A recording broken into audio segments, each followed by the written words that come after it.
ஆம் ஆத்மி கட்சி காங்கிரஸை நிந்துகிறது பாராளுமன்றத்தில் மட்டும், ஆனால் வெளியே வந்து திட்டுகிறார்கள். இது 2025 பிப்ரவரி மாதம் நடக்கக்கூடிய சட்டமன்ற தேர்தலில் 70 மெம்பர்ஸ் ஆஃப் அசம்பிளி இருக்கக்கூடிய சட்டமன்ற தேர்தலில் கண்டிப்பாக இது ஆம் ஆத்மி கட்சி காங்கிரசுக்குடைய சிறிய சண்டையை வெளிப்படும்.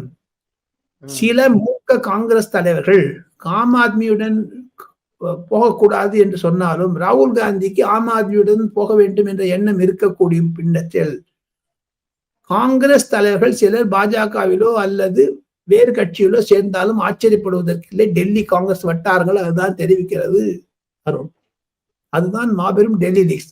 தாங்கள் கூறினீர்கள், ஏன் அரவிந்த் கெஜ்ரிவால் சைலண்டா இருக்கிறது? அவர் கையில 2 கவர்மெண்ட் இருக்குதே. why he is not speaking about ராகுல் காந்தி? அவர் சொன்னாரு ராகுல் காந்தி ஒரு கேளிக்கை மன்னர் என்று ஓப்பனாவே சொல்லியிருக்காரு அவர்.